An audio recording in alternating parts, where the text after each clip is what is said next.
Greetings, Corpse Clubbers, and welcome to a brand new episode of Corpse Club, the official podcast for DailyDead.com.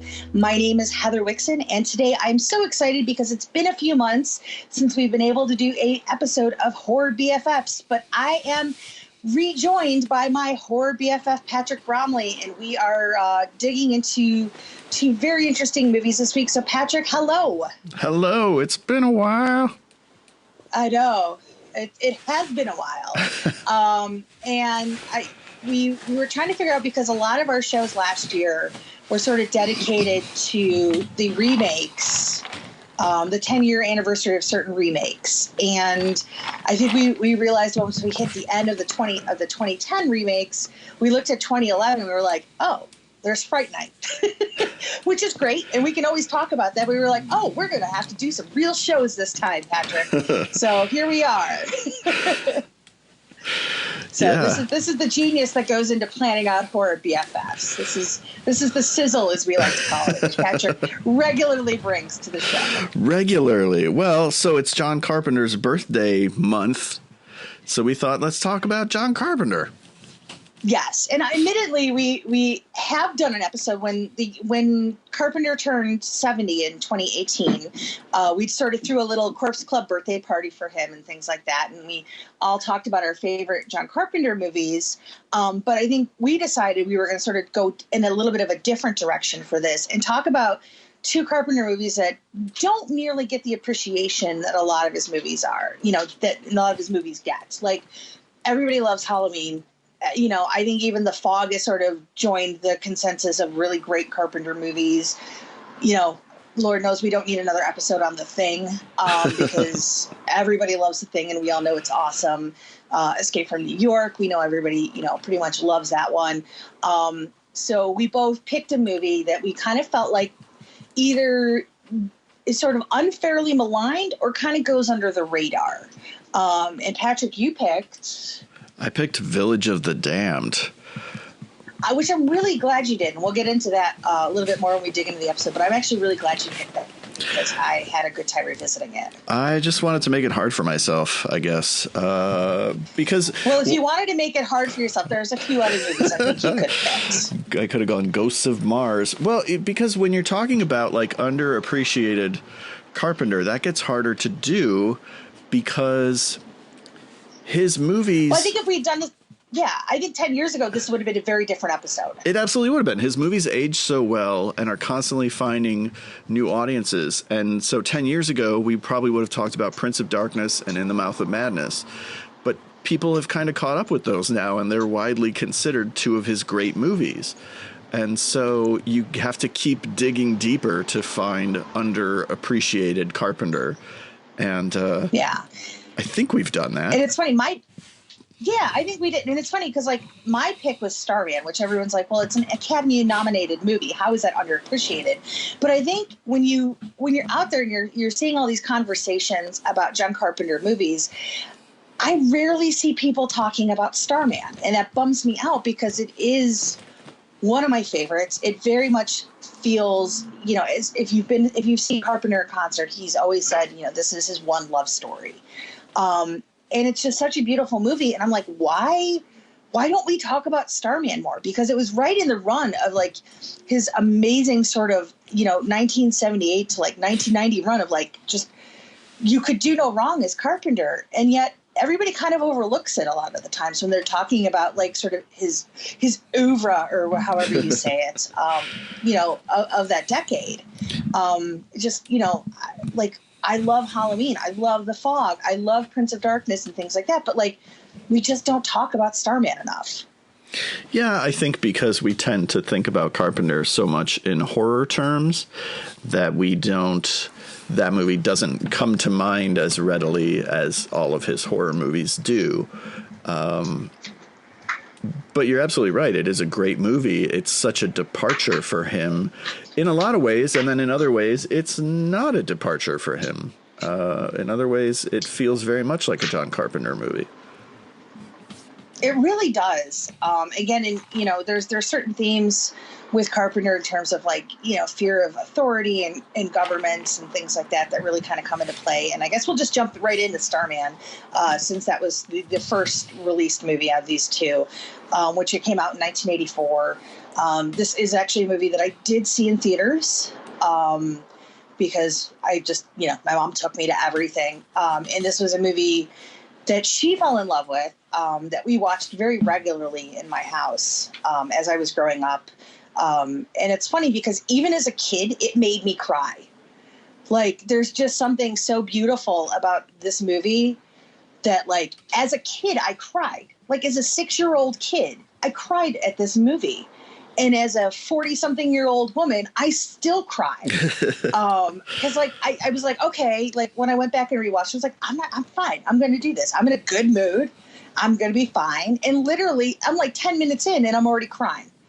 And it's such a beautiful movie. And I loved how you sort of, you were on Twitter and you mentioned, about Karen Allen, who obviously we will discuss it more in depth.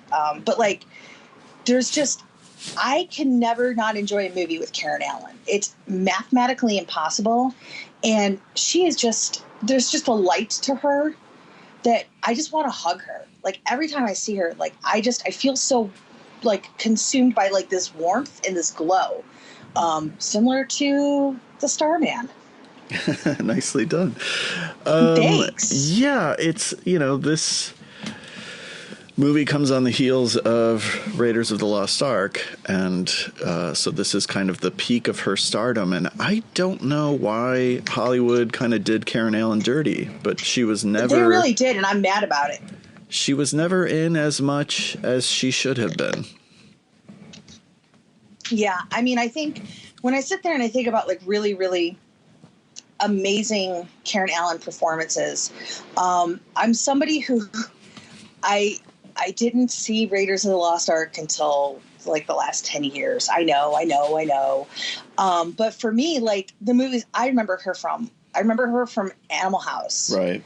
I remember her from Starman, and then the other one is Scrooged. So those are, like, my 3 sort of points of references as a kid and, like, growing up.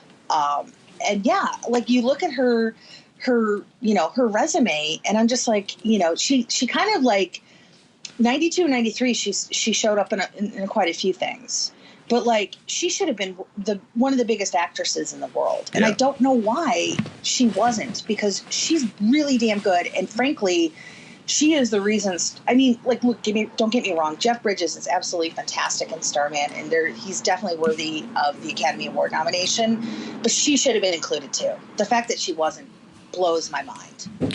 Yeah, that was the gist of what I wrote on Twitter, that, like, this is the movie that got Jeff Bridges his first Oscar nomination. Well, I don't know if it was his first, but it got him an Oscar nomination.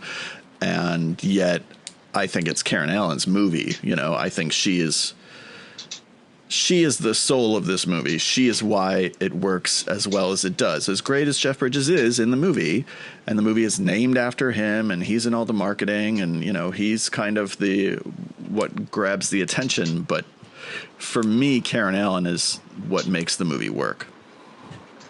She really does. And I think even in those opening moments of the movie, where she's obviously grieving, there's this really, really sort of, like, fantastic little character touch. And she's sitting there and she's watching the movies of her dead husband, and her wine glass is already full, and she puts more into it.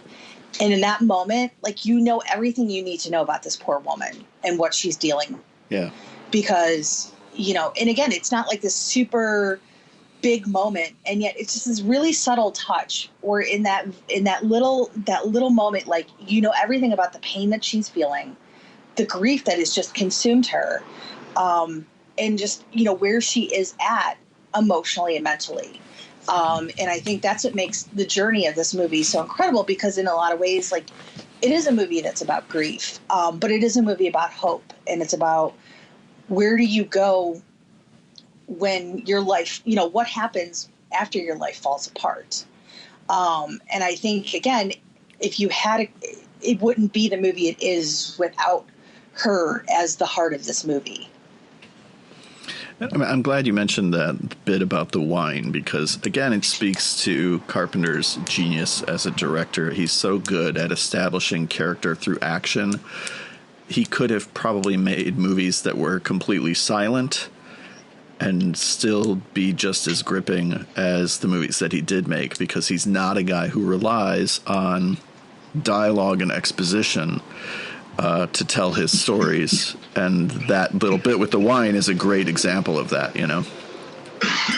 Yeah. And you know what's interesting, too, is I didn't even realize, because I went back and, like, sort of dug around and did some research, but so the opening is, you know, basically NASA sending the Voyager 2 probe out into, you know, the universe to see what's going to happen. I didn't realize that they really did send records into space. I didn't even realize that was a real thing. I don't think I did either, but that's interesting. Which is kind of fascinating, right? Yeah. Like, I love the fact that they thought the best way to communicate with aliens was, like, to send 2 gold, like, LPs out into space. Give them the Rolling Stones. I know. And so I'm curious, like, again, it's like such a touch of like realism that I didn't even realize was a thing. And then when I was looking it up and I was like, wow, that's really fascinating. And again, you know, I remember learning about Voyager 2 in school. I didn't learn anything about that. So like, it makes you wonder, like we're supposedly going to learn about whether or not we know about aliens, because that was part of like the last bill that was passed in Congress. I wonder if like the phonographs worked. Do you think the aliens got those records and were like, hey, we should go visit these people. They like the Rolling Stones. And were the Rolling Stones really included? Yeah. The aliens actually signed up for Columbia House. And every month days? I do. I belonged to Columbia House several times. I belonged to the music and the movie. I don't know if I ever did I don't think I ever did the movie. Oh no, that's not true. I did for Laserdiscs. Oh, okay. I just did it for the VHS ones. Okay. So yeah, but it was like such a good deal because even the movie, like when it was like you just had to send them like the 50 cents and they sent you like the movie and shit. Right. Yeah. So, but yeah, I just thought that was like when I was looking it up, I was like, wow, we really did this. So that's kind of interesting to me. How they sort of took this sort of real life event and like transformed it into this really beautiful, touching science fiction romance. Yeah. It's just, you know, God bless John Carpenter, man. Like, so good, so smart. He's the best. I mean, the movie, you know, is essentially E.T. for adults. It totally is. And exists kind of in response to The Thing, you know, like The Thing casts such a shadow over his career for a couple of years because he ends up he makes The Thing. It's not a commercial hit. It's not a critical success. He gets fired off of Firestarter, so he ends up making Christine in reaction to that. He makes Starman as kind of his nice alien hiding movie in response to his evil alien hiding movie. So this movie doesn't happen without The Thing kind of failing at the box office. Yeah, and it's interesting too because I'm wondering like how different things would have been because of if Night Skies, which was Spielberg's sort of evil alien movie, had gotten off the ground. Yeah. You know what I mean? Because if we would have had that, we might not have had E.T. And actually, I can't remember if E.T. or Night Skies was first. I feel like Night Skies was first. I'm trying to remember the story in terms of how that came about because I know originally Rick Baker was supposed to do the Night Skies Aliens, and then I think that got shelved, and they did E.T., and that's when Carlo Rambaldi came in because they realized that evil aliens were out and warm and fuzzy aliens were in. Right. And I think because this was, you know, from what I remember in terms of reading, because actually as soon as I realized also that Michael Douglas was a producer on this, then that sent me down another rabbit hole because I totally had forgotten that. But he'd actually been a really big champion of this movie for like 4 or 5 years. So I think maybe based on the success of E.T., they realized, okay, now we can move forward with this movie. Right. And, you know, let's tip our hats to Michael Douglas for keeping on with this movie in terms of pushing to get it made. And I'm just really curious, like, you know, I'm glad it's Jeff Bridges, but like you have somebody like Michael Douglas, who's sort of the champion of this movie behind the scenes.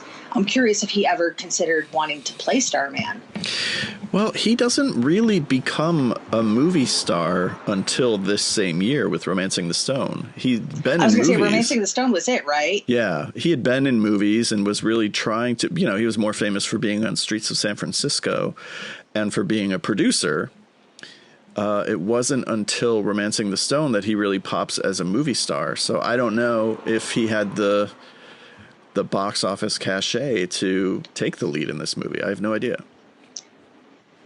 Yeah, it was one of those. I was looking at Jeff Bridges's sort of resume as well, and it's like I always kind of forget like how busy he was in the 70s. Yeah. Because to me, like I just kind of remember him like from Tron. Or like Against All Odds, which is another movie that came out I think the same year as this, which was again sort of this romance, you know, Banger, and then stuff like song. My mom got like, oh my god, yes, and then like watching like when he was doing like he did like Jagged Edge, which was like again another movie my mom really loved, that I maybe shouldn't have seen it like in theaters, but I did.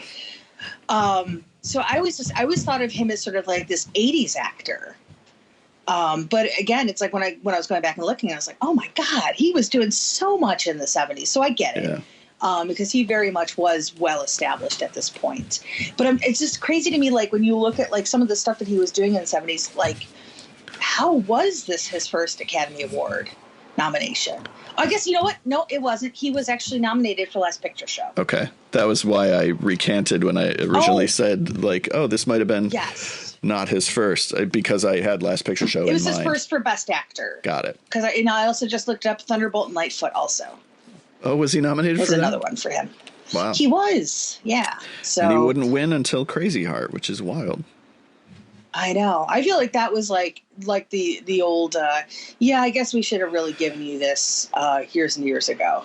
Well, the movie itself is sort of just a testament to him as an actor, and you know, it seems designed to win him an Academy Award, which is fine. He's great in it. You know, I'm fine with it, but it is surprising that it took him that long. It really is, especially because that's like almost 30 years into his career. Yeah. And the movie ends up not being that big of a hit. Do you think, had it been a bigger success, it made about its budget back a little bit more? Had it been a bigger success, do you think it changes the direction of Carpenter's career? I think absolutely it would have. Yeah. And it sort of makes me wonder, you know, why, because like, we've seen where, you know, studios, once they have a movie that gets nominated for any kind of an award, that they'll sort of kind of glom onto that and like want to push it more. You know what I mean? Yeah. And they didn't really do that, because like we've seen, you know, and it was pretty standard practice, because I even remember like E.T. came out in 82, and I remember like they re-released it again in like late 83 or early 84. Because it was just such a big hit. And I think because there was some reason behind them wanting to do it. And it made you wonder, why didn't Columbia like re-release this once it like sort of got a little bit of that Academy Award cachet? Because I feel like it would have benefited from that. Well, it was released in December, so that's probably so close to the Academy Awards that there wasn't, you know, maybe after the fact, but after he loses, nobody's interested in see the movie that got Jeff Bridges a nomination. So that's probably why, is just the fact that it was released so late in the year, so close to the Academy Awards, that it was probably still playing by the time the Academy Awards took place. Yeah. It's interesting, like when you sort of look at these things within like the historical context of like their release and how studios worked at whatever time that these movies were released and things like that. I think that's what's fun for me is like when we do these things, it's like the sort of figuring out the context and like where could things have gone? What could you have done differently? But I do think Columbia really sort of, I don't want to say screw the pooch, but they could have done more for this movie. Although I know for a fact that it was a huge hit on VHS. Yeah. Because I remember because we would rent it a lot, very regularly. It would always be out at the video store. So I think it was like one of those, because our video store was right next to the laundromat that we would go to. And so like, if it wasn't, anytime we would go over there and Starman happened to be in, we'd rent it. Nice. So it was one of those, if you didn't catch Starman in the store, you'd have to grab it then. I think it was called Omni Video. I think it was on Elmhurst Road, next to the House of Clean Laundromat, if I'm not mistaken. My video store of choice as a kid was Video Galaxy. Oh, okay. And it was very tiny. Okay, yeah, Omni wasn't very big either. I would always look for the VHS cover of Microwave Massacre because it freaked me out, but I would always look for it. And then I would avoid looking at the VHS cover for The Company of Wolves because it scared me so much. It's funny. We talk about that sometimes at our house. You know what cover used to freak out Brian when he was a kid was Dolls. Sure. Yeah, that was the one that he would get freaked out by. I don't think artwork freaked me out that much. No. No, I remember I'm trying to think. Yeah, I mean, I like my Freddy Krueger poster, even though sometimes I had to sleep with my back to him because I just couldn't fall asleep staring at me. Yeah. But yeah, I don't think artwork really ever freaked me out as a kid. So, yeah. I was a little braver, I guess. Or just dumb, who knows? Yeah. Braver. We'll say braver. Braver or dumber. What are you going to do? But yeah, and it's one of what I really love about Starman. There's just so much to love about this movie. But I'm always a sucker for a road movie. Any movie that sort of takes you on a journey.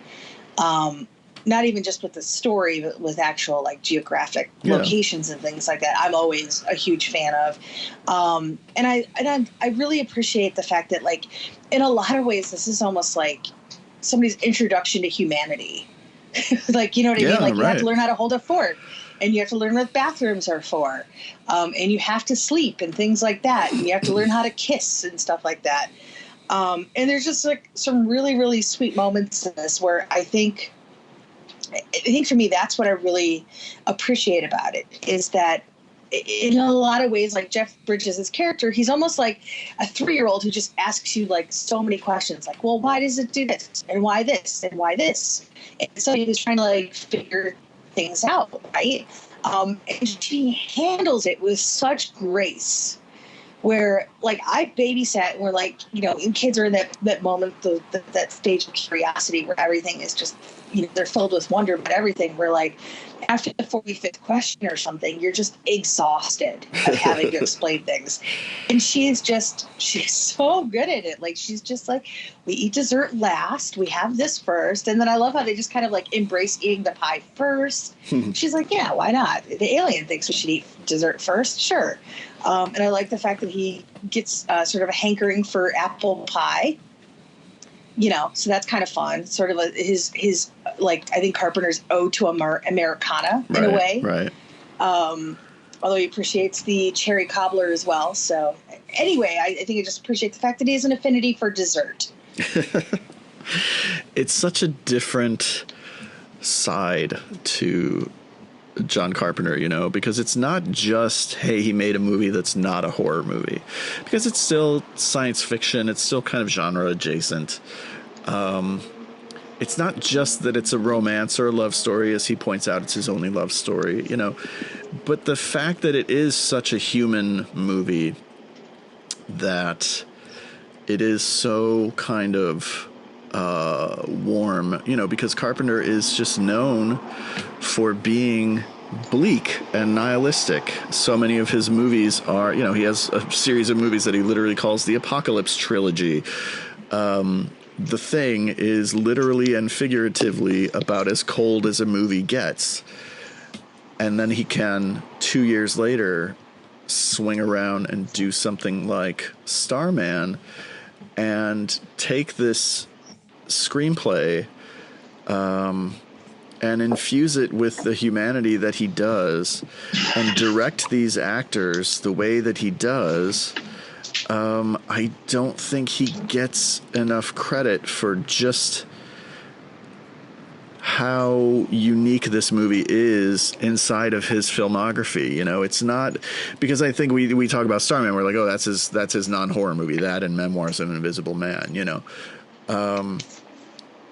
And there's so much in Memoirs of an Invisible Man that doesn't work, that totally works in Starman. So it's not that he's like not capable of doing it, it's that he didn't have the right material, basically. He didn't have the right actors. I know he clashed a lot with Chevy Chase on Memoirs of an Invisible Man. I think, yeah, that was one of the reasons I didn't go with Memoirs for this episode. Is just I felt like it would be sort of a very different discussion. And not one that really felt befitting of a John Carpenter birthday month. Right. It's not a bad movie. It's just, it's a hard one to defend as being a really good movie, I think. Yeah, I mean, it's one of those, we have the Blu-ray. I haven't been able to bring myself to revisit it yet. But I don't remember enjoying it very much. Yeah. But, you know, again, a lot of that probably has a lot to do with the energies that were brought into that project. Sure. Where this just feels like it was made with so much love. Absolutely. It just oozes out of it. Like every frame just feels like a love letter to storytelling, to science fiction, to the concept of romance, the concept of humanity. Like, to what it means to be a person. I mean, it's beautiful. Yeah, it really is. And you know, and I think for me, like the theme, the music that sort of becomes this theme of Starman, is just like, it makes your heart swell like 100 sizes. Like it just, you hear that music and at least for me, like, and I immediately am just like, oh my God. So, it's so special and it's so lovely. And again, it just feels so unlike Carpenter and yet feels exactly like Carpenter. Because again, when you talk about somebody who very much was about characters, like I think that was always his strong suit as a director, was the fact that he just really knew how to find good character beats. Hold on a second. Sorry, I had to adjust something. But like, he was always about characters, whether it's the end of the world or it's, you know, Jenny Hayden falling in love with an alien. There's always good character there. And I think that proves that regardless of what genre you're working in, regardless of what story you're trying to tell, whether it's upbeat, it's, you know, the end of the world, as long as you have good characters, you know, you have an audience who's going to want to go for that ride. Yeah. So, and this is a movie that definitely does take you on that ride. And there's a lot of really, really fun stuff. You know, I think between this and E.T., though, I think it really made me distrust the U.S. government as a child. Which again feels like good. Feels like Carpenter, you know. Yeah. And I like too that Charles Martin Smith in this movie is kind of the Peter Coyote of E.T., which is like the good government person, the person who's like, I'm actually really excited about this. Right. I'm actually really excited about this. And I sympathize with what you are going through, you know. Charles Martin Smith is really good in this movie. He is really good. And I think, oh, shoot, I just totally lost my train of thought of what I was going to say in regards to his character, or in regard, oh, God. Boy, my brain just totally broke down. Holy crap. Wow. Can you literally hear my brain just like grinding to a halt in this very moment? It happens to all of us. Holy crap. I can't believe I literally was like, oh, this. And then it just went like poof, right out my head. I'm not even drinking yet. That's why I don't even drink. What do I say?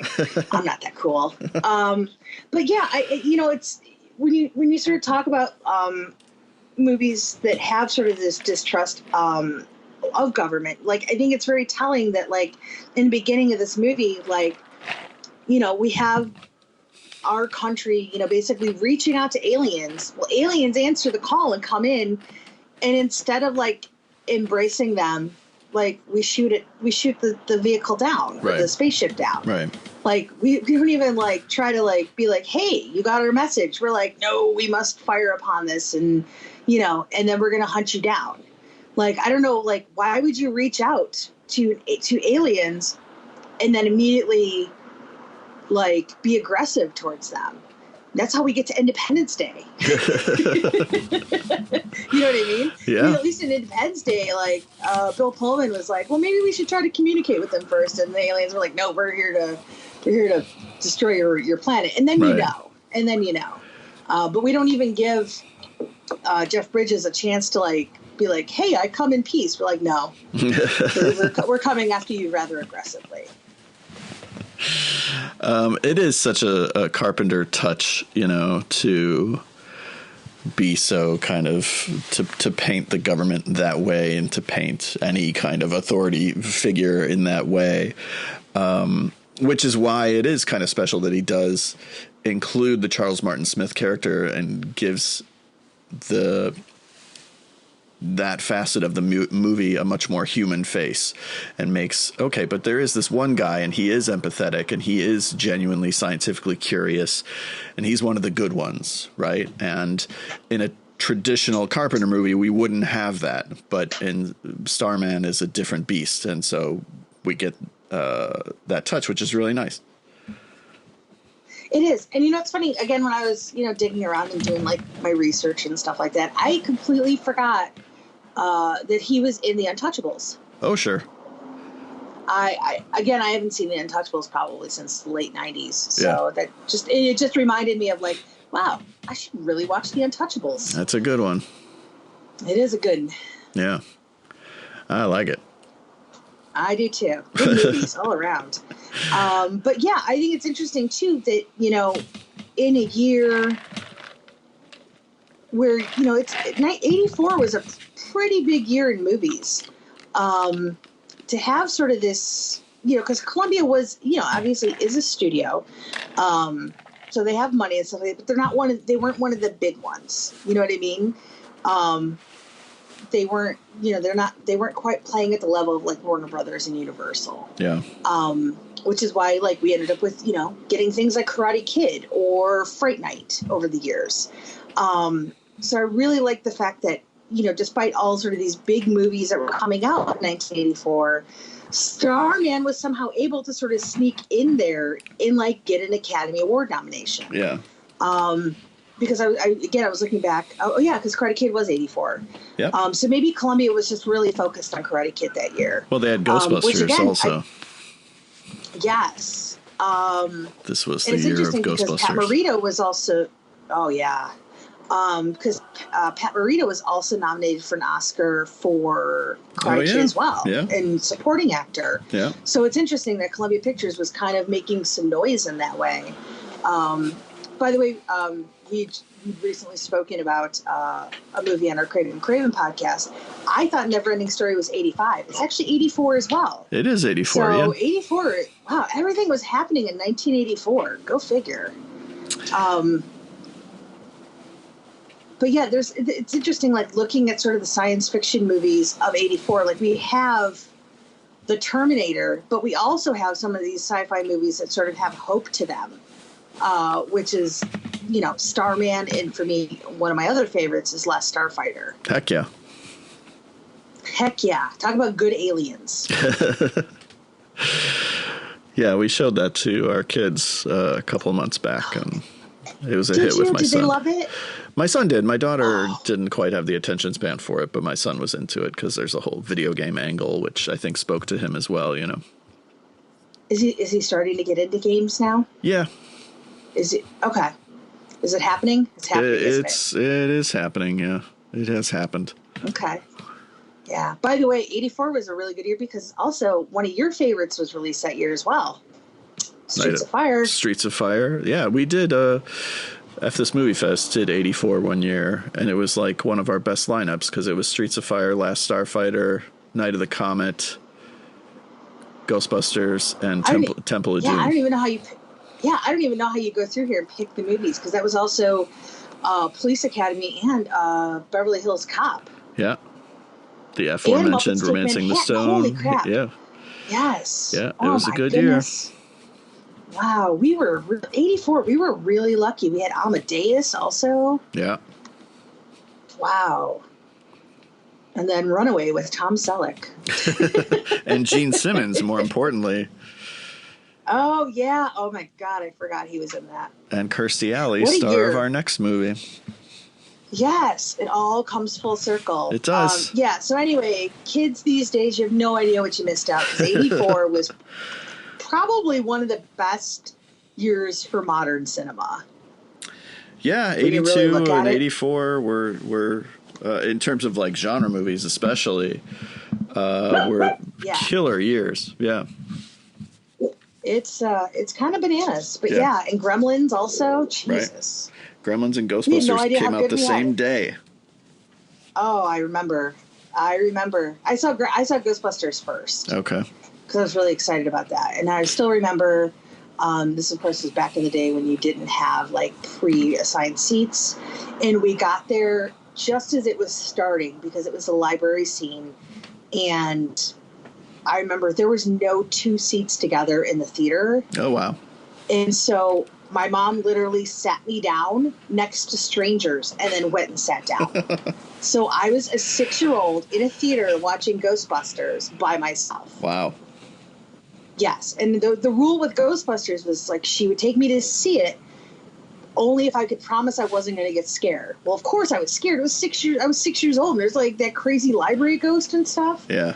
And I remember the night we got like after we got home and stuff. And I remember I went to bed, and I obviously was all freaked out. And she had 2 doors into her bedroom, and the bed was like in the middle of both doors because one led to the bathroom and one led to the hallway. And I snuck into the bedroom from the bathroom door and slept underneath her bed, so she wouldn't know that I was scared. And then she found me the next morning. So, and then the next weekend we went and saw Gremlins. Okay, so, nothing scary in that. Which again, no, especially at the end when he's like, "Your washing machine is acting up. It might be Gremlins." And I was like, "Oh my God, our washing machine acts up regularly. Oh no!" So, but yeah, what a year. What a year 1984 was. Yeah. So, I didn't even mention Dune, which I still have mixed feelings about, but I can appreciate its ambition. I like Dune.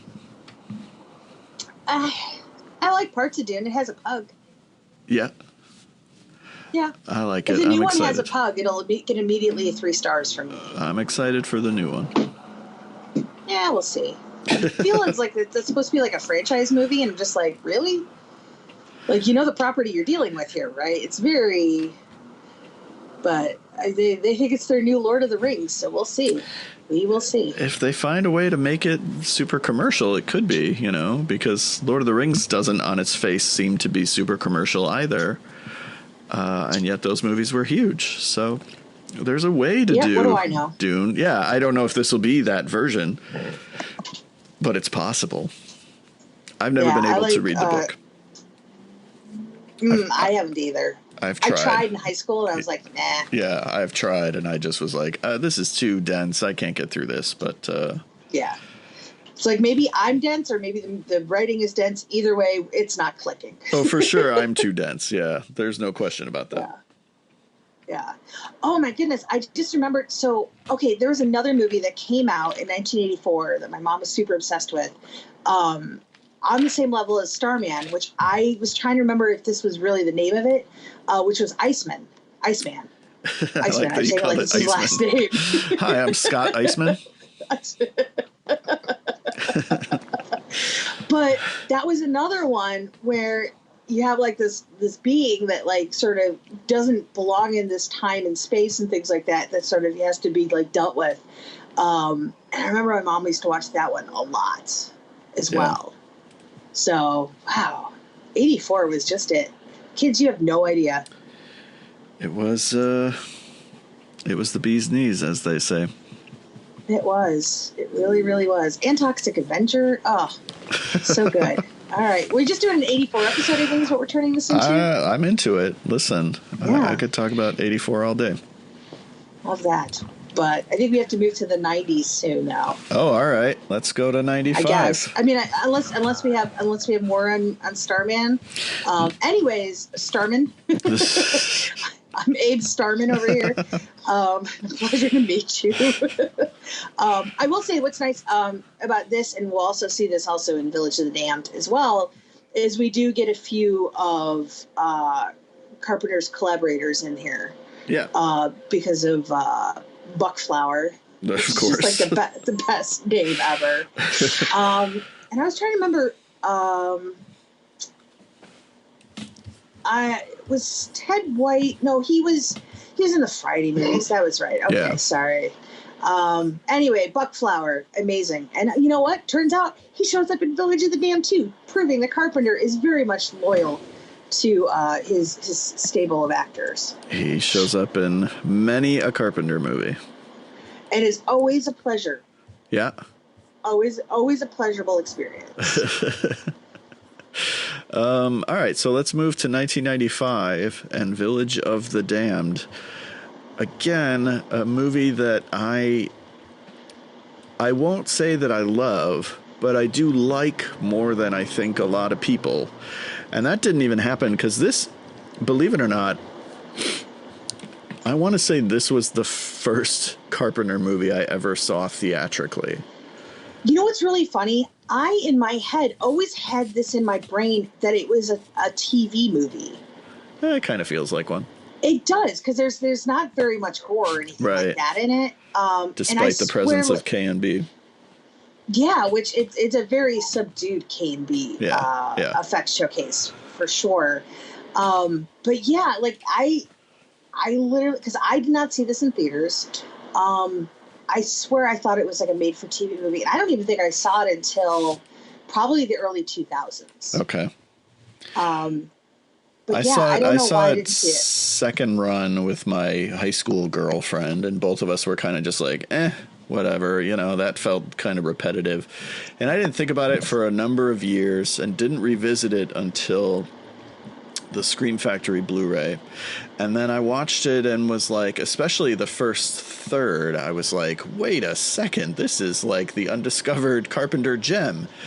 And then we get to that middle section and it is pretty repetitive, unfortunately. It's structured in such a way that it's like townsperson encounters kids' eyes glow, townsperson kills him or herself, repeat.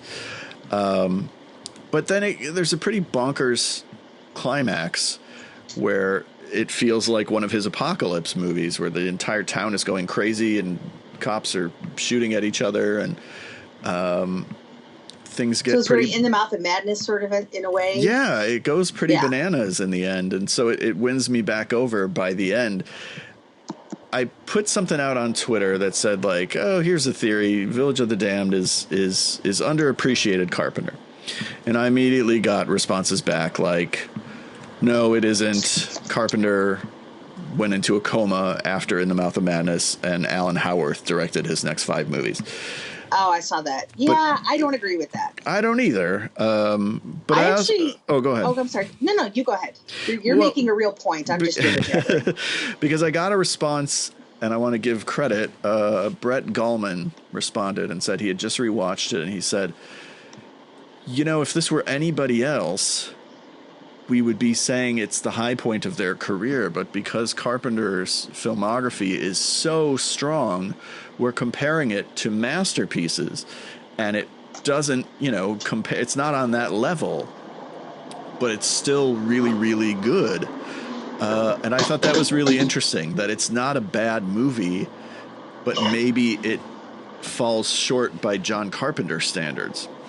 Yeah, because I think there's sort of the horror movie bar of the 90s, and then there's the John Carpenter bar, where we're thinking of The Thing and Halloween, which, again, is the reason we wanted to do this episode specifically, is because we know all those movies are amazing. And I think that's what I really liked about this, is because I kind of was sort of ho-hum on Village of the Damned. going into this, I was like, oh, okay, well, I'll watch Village of the Damned. Again, at least he didn't say Memoirs of an Invisible Man. Yeah. And I came away from it really liking it. Oh, nice. Even as repetitive as it gets in the middle, like, I didn't mind it because like that's what you're showing up for, is to watch the evil kids do terrible things to these people who are terrified of them. And I really, really liked it. I do think that first third is just aces. Like, if that first third was in any other quote unquote lesser director's filmography, we would be touting it as, like, one of the best sort of acts in somebody's, wow, Jesus, it's like Fast and the Furious out there. But we would be declaring it like one of the best, like, acts of any, like, other director's career. Yeah. Because it really sets the mystery up well. It gives us sort of real human stakes. Again, you sort of have these elements of, like, the government, because you have, Kirstie Alley's character coming into it, trying to figure out, what's going on. And we know that there's something bigger going on, but we don't really find out what until later on in the movie. And it just, and I think there's some really strong performances in this movie. I don't know if I would say maybe Mark Hamill is one of the stronger ones, because he doesn't get a ton to do in this, which is kind of a bummer for me, because I'm always a big fan of seeing Mark Hamill outside of Star Wars. But I think I came away from this really loving Linda Kozlowski, who was a favorite of mine because of Crocodile Dundee, which I just love the fact that she ended up marrying Paul Hogan. Like, because how do you come out of Crocodile Dundee and just not be absolutely in love with Paul Hogan? Who could resist his Australian charms? I wouldn't have. I know so many of, like, the moms that, like, of my friends all loved him too. Like, everybody loved Crocodile Dundee. So I always really loved her, because I think I was always really drawn to strong female characters who were in the world of journalism. And I think that's why I always looked up to her character in Crocodile Dundee and Gina Davis in The Fly, because they were women with a purpose who had sort of their own identity, that just happened to fall in love along the way. Yeah. So anyway, Linda Kozlowski is, like, an actress. Like, I'm bummed that she's retired out of, she wanted to, which is, fine. But I wish we had gotten more of her, because she's really, really good in this, and I really like her in it. And I really enjoyed her, sort of her screen presence at this, and the warmth that she's able to bring to this story about these, these entities that are anything but warm. This is one of the few non-Crocodile Dundee performances I know of from her. I'm not looking at her filmography, but I can't think of many things she's been in that don't involve Paul Hogan. She did this movie, oh no, that was with Paul Hogan. I remember it was Almost an Angel. Yeah, that's Paul Hogan again. Yeah, I totally forgot that was him. So yeah, I guess she was just, she met him and was like, yeah, we're just going to do this. But this movie has a great ensemble, because you have Meredith Salinger, you have Buck Flower again, you have Peter Jason, another Carpenter regular, showing up again. Yes. You have Christopher Reeve playing kind of a great everyman lead. And as you mentioned, you have Mark Hamill being a little bit of a ham sandwich. Yes. And also, can we just talk about the little cutie patootie Thomas Dekker in this movie? He is a little cutie patootie. Like, it was one of those, I was like, oh my God, it's Thomas Dekker. And it's funny because, like, if you look at the eyes on David, you immediately can tell that's Thomas Dekker. And that's so rare with, like actors who, like, were small child actors. Like Miko Hughes, again, is somebody we talked about on a Craven episode. He's one of those actors, like, you look at his eyes, you're like, that's the kid from this or that. Thomas Dekker, very much, like, as soon as I saw his eyes, I was like, oh my God, he's so little. And he come into his own, like, as an actor and as a director, which is pretty cool. Yeah. And I think this is his first role too. He's very young. He is. There's a good documentary about the making of this movie on the Scream Factory Blu-ray, and he's interviewed, and one of the first things he does is throw shade at the Nightmare on Elm Street 2010 remake, which I thought was very funny. Oh, boy. Yeah. I mean, yeah, everybody involved with that movie, I think, they know better. So. This is, yet another interesting example of a famous Carpenter theme, which is this notion of hiding in plain sight. Whether it's The Thing or They Live or Starman, which we just talked about, or Village of the Damned, that we have this usually alien presence in all of the examples that I just referenced. They're aliens, but Prince of Darkness, Ghosts of Mars, that's more of a supernatural force, not an alien presence. But yeah, again, all of them speak to this idea of something that takes over the body of something that looks human and tries to pass itself off.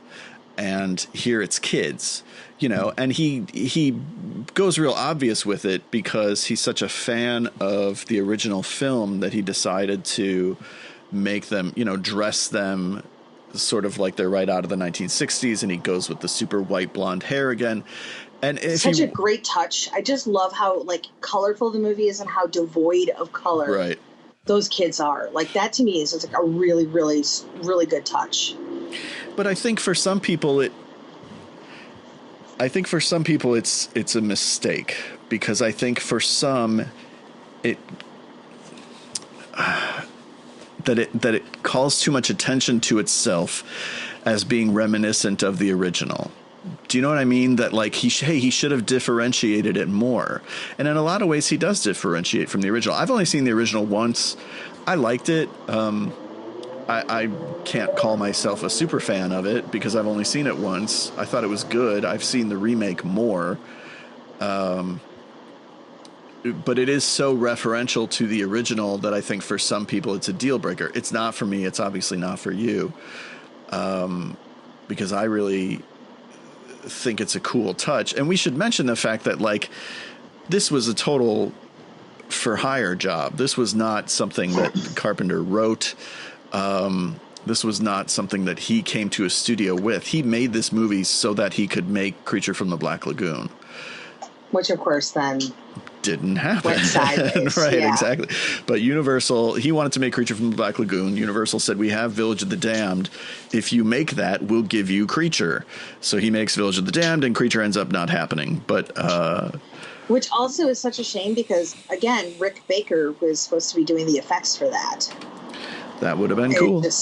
Yep, that would have been amazing. I don't know if it's in his book or not, but I know that for years they kept, they had maquettes and stuff like that they kept at the Cinovation Studios from Creatures from the Black Lagoon. And I've heard in many interviews people reference oh my God, you go into the studio and you'd see that and you realize wow, why didn't we do that? Yeah. So, yeah. But then we eventually got Shape of Water, which is pretty close, I guess. Right. So I wonder if that little bit of mythology also is something that Carpenter fans hold against this movie. Well, he didn't even want to do the movie. It's sort of just this mercenary job that he took. But I think that ignores the skill that he brings to the movie that he ended up making. Just because it was something that he took so that he could make something else doesn't mean that he didn't give it his all. And I don't think he can be accused of sleepwalking through this movie. No, I don't think so either, because there are several really fun sort of set pieces. And the one that I really appreciate, which again is sort of we saw it when you go see Carpenter in concert, he plays the clips from the movie. And there's a scene with Barbara, who is played by Karen Kahn, who is the wife of Christopher Reeve's character, where baby Mara is sitting in the chair and apparently is pissed off about her soup for some reason, and then basically forces her mom to put her arm in the big pot of boiling soup. And again, it's a moment that could have been really silly, but it's kind of unnerving because there's this direct eye contact that comes with when you have these kids, because everything kind of comes from their eyes. And I think it's the direct eye contact that makes it really uncomfortable. Yeah. And I think, if it was just ooh, we're playing mind games with you and you're just going to do this, and it's sort of more of a passive act, I don't think it would have worked as well. But I think that's a really good set piece. And then there's also like sort of the sadness of where she just ultimately throws herself into the ocean. Right. You know, which again, I sort of like the ambiguity of that, where I don't think she was being controlled in that moment, which makes it even more haunting. But if she was being controlled and does it, it still makes it effective all the same. Well, I think the movie deals with parental anxieties in a way that like even, what if your kid's an alien monster who's been, right, you know. just this idea of like, can I handle this, you know, because even Meredith Salinger, whose child was stillborn, she can't handle the grief of it, and even says, you know, I just can't cut it, or I don't remember the exact line, but something to that effect, before she kills herself, you know. I don't remember how much of the original British film was really talking about parental anxiety. I know it was to some effect, but this one to me is much more so. And it also has a really heavy streak of really dark humor, which is common for Carpenter films, you know, but like I'm thinking of just that opening third that we were talking about, whether it's the shot of the bird passed out or the guy smoldering on the grill. Oh, man, he really burnt those hot dogs, didn't he? He messed it up. Or, you know, Michael Pare, which I love that bit of misdirection, that the movie starts and you kind of think Michael Pare is going to be a major thing. Yeah, you think he's going to be a major player in this movie, and he's pretty quickly killed off. He never even gets to quit smoking. Well, right. So she says, I'll quit smoking when you get pregnant. And of course he blows up, and she gets technically he's not wrong. Exactly. So he explodes in a smoking blaze, and she gets pregnant, you know? So, I love all the touches of really dark humor in the movie. Yeah, and I mean, I think there's a lot of ways that, you know, this definitely confronts sort of parental fears, but also sort of like that middle class malaise, in terms of, you know, just sort of, you have this idyllic life, you living in this idyllic little town. You think you're safe. Like it's a type of place where like everybody's kids play together and everybody grows up together and everybody knows everybody's names and everybody knows everybody's business. And yet they're still in danger. Like this is the kind of place where you want to settle down and you want to go raise a family because it's supposedly like the best kind of place you can do that. Right. Well, it's Haddonfield, it's Antonio Bay, you know, it's, these small little towns where you think, yeah, you have this false sense of safety and security, and then something evil finds its way in. Yeah. You know, and I think it's also really interesting too that I'm pretty sure, you know, Carpenter also used sort of the same areas where he shot The Fog. It looks like it, yeah. Yeah, so it's pretty interesting that, you know, 15 years later, he goes back to where he does The Fog and finds another way to sort of tap into small town Americana horror, but in a very different way. So how do we get more people to like this movie? I don't know. Do we have to I mean, we can't go to people's houses and watch it with them because... No, we're in a pandemic. Yeah, we're in a pandemic, so that's not going to work. I don't know. But yeah, I was kind of like, at first I was sort of like, all right, let's get this over with. You know, I started with Starman because I was like, well, I'm really excited to revisit that. I was like, all right, time to do Village of the Damned. And honestly, I had to open up my Blu-ray for it because I hadn't even watched the Blu-ray from Scream Factory, which looks great, by the way. Yeah. It's a fantastic looking release. And I was like probably halfway through and I was like, wow, I am really enjoying this. This is a really good time. Like, again, it's not what I would call quote unquote top tiered Carpenter. No. But it's still a really solid horror movie. Like there's some really strong elements to it that made it very enjoyable. But it does, in a lot of ways, it does sort of have that made for TV feeling to it because there is a sort of a safety with it that I don't think we really saw in other Carpenter movies. You know, when you have movies like Prince of Darkness that just go all out, or The Thing that is just like this, you know, big showcase for, you know, crazy over the top effects, and, you know, Halloween, which is, you know, about, you know, a serial killer, or I guess technically a serial killer. So it feels very safe, because even the scene when Kirstie Alley's character, Dr. Werner, when the kids finally are able to manipulate her, and she puts herself on the examining table and starts to give herself a autopsy while she's awake and living and breathing. That could have been so gnarly. Yeah. And it's sort of the hint, right. The violence of that moment is just sort of hinted at. Right. So in some ways it does feel subdued, but I'm wondering if that was sort of where we were in mid-90s horror, because again, this is sort of pre-Scream, and a lot of people joke like, oh, Scream, change the horror genre or whatever, blah blah blah, but it really did, because that was probably one of the goriest theatrical horror movies I can remember from the 90s. Yeah. So so I think there was sort of a safety net in place in terms of what horror movies were showing during that time. Like, I think the last one that I can really think of that really kind of went for it was maybe Candyman in 92. Yeah. So it's interesting, because again, you have K&B, who are, these guys who are just doing mind-blowingly cool effects throughout their career, and you bring them in to do this, and there's not a whole lot. No, it's like a couple of burned bodies mostly. Yeah. Sorry. Holy crap. My dog just jumped up on my other dog. Wow. That was some violence, everybody. My one dog was sleeping on my lap. My other dog jumped on the lap on top of him. They basically just went at it. We're not even putting that in the bonus episode. That was something. Oh, yes. Sorry about that, everybody. Cool. Well, then. All right. Great. Well, I'm so glad you liked it as much as you did, because I honestly, when I picked this, when we said, all right, well, let's each pick an underappreciated Carpenter, and I pretty quickly went with Village of the Damned. I thought I was making things hard on myself.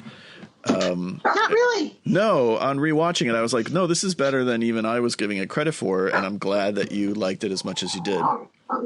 No, I really did. And it's one of those, like, I really feel like I kind of want more people to sort of embrace it. I don't know how we do it. Because again, it's sort of, you have to remove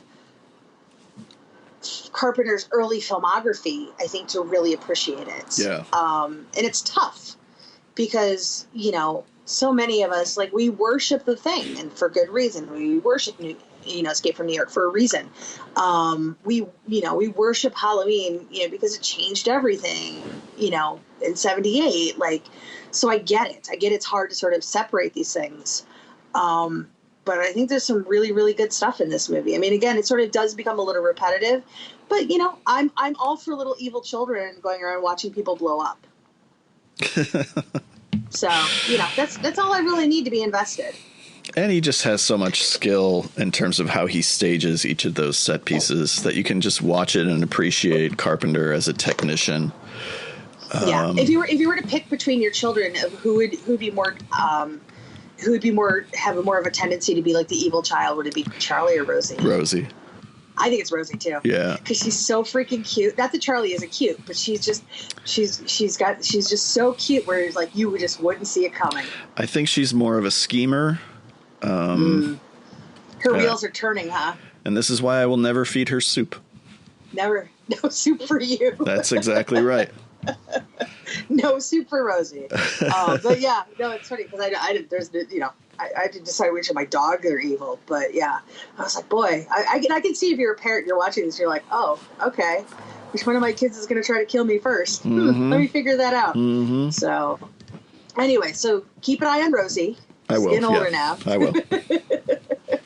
So, but yeah, I was really glad you picked this because it was one of those again where I was like, all right. And then I went into it, I was like, oh, I'm having fun. And I think it also, again, really made me appreciate even the score even more than I used to as well. Because again, it was one of those, like, as soon as that sort of theme hits, again, it kind of pulled me into seeing Carpenter live. Right.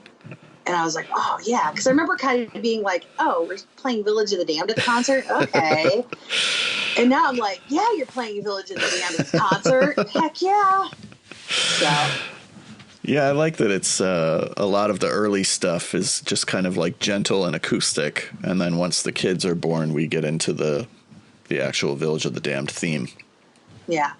By the way, when I was looking this up, and I didn't look at the original review, but supposedly in Roger Ebert's review, he mentions the fact that Carpenter turned down Basic Instinct to direct this. Is that real? Is that a thing? Basic Instinct would have been like 92. So I don't see how that works out timing-wise. Yeah, but I don't know. I've never heard that before. So I have never heard that either. So yeah. I'm really curious if that was really ever a thing, or if, Ebert was just sort of picking up on some Hollywood gossip. Yeah. But now I'm kind of curious about what a John Carpenter Basic Instinct would have looked like.